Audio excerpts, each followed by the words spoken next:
Hello मेरे प्यारे बच्चों, कैसे हैं आप सब। आशा करती हूँ आप सब बहुत अच्छे होंगे। बच्चों शुरू करते हैं क्लास सेकंड हिंदी व्याकरण का चैप्टर नंबर 17।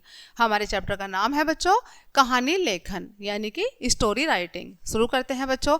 इससे पहले हमने पढ़ा था निबंध लेखन और अब पढ़ेंगे हम कहानी लेखन। सबसे पहले कहानी है हमारी शरारती टोम्बू की।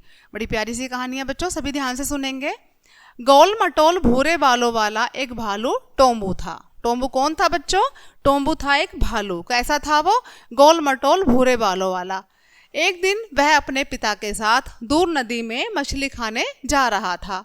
वह अभी घर से निकला भी न था कि उसने देखा बहुत सर्दी हो रही है। सर्दी का मौसम था, बहुत सर्दी हो रही थी। इधर कूदता उधर उछलता टोम्बू शैतानी करता हुआ कलाबाजियां खाता, कभी इधर मुड़ जाता कभी उधर। पिता ने कहा, टोम्बू धीरे धीरे सीधे चलो, इन झाड़ियों में बहुत कांटे हैं, फंस जाओगे। ठीक है।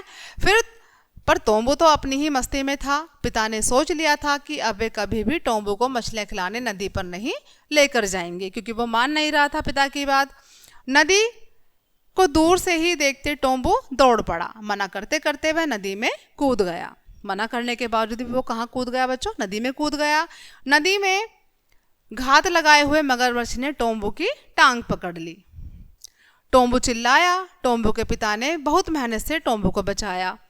इस हादसे के बाद टोम्बू के पिता ने सोच लिया कि वे अब कभी टोम्बू को अपने साथ बाहर लेकर नहीं जाएंगे। पिक्चर देख रहे हैं बच्चों, ये टोम्बू है और ये कौन है बच्चों? मगरमच्छ। ठीक है। मगरमच्छ ने टोम्बू की टांग पकड़ी हुई है और यहाँ उसका पिता है बच्चों, जो कि उसको बड़ी मशक्कत से बड़ी मेहनत से निकाल रहे हैं। तो ये थी हमारी कहानी बच्चों। इससे हमें क्या शिक्षा मिलती है कि हमें हमेशा अपने से बड़ों का सम्मान करना चाहिए, उनकी बात माननी चाहिए, अन्यथा हमें परेशानी उठानी पड़ती है बच्चों। आगे देखेंगे बच्चों। दूसरी कहानी है हमारी बुद्धिमान सियार। बड़ी अच्छी कहानी है ये भी, सभी ध्यान से सुनेंगे बच्चों। एक घने जंगल में एक शेर रहता था। कौन रहता था बच्चों? शेर रहता था। वह बहुत भूखा था। उसे 2 दिन से कोई शिकार नहीं मिला था। घूमते घूमते उसे एक गुफा दिखाई दी। वह गुफा में घुसकर चुपचाप बैठ गया। उसने सोचा, जब इस गुफा में रहने वाला जानवर वापस आएगा तब मैं उसे मारकर खा लूंगा। कुछ देर बाद सियार अपनी गुफा में लौटा। उसने गुफा के बाहर शेर के पंजों के निशान देखे। वह समझ गया कि शेर गुफा के अंदर बैठा है। उसने एक चाल चली। उसने बाहर से पुकारा, ए गुफा, मैं आ गया हूं। आज तुमने आइए सियार जी कहकर मेरा स्वागत नहीं किया।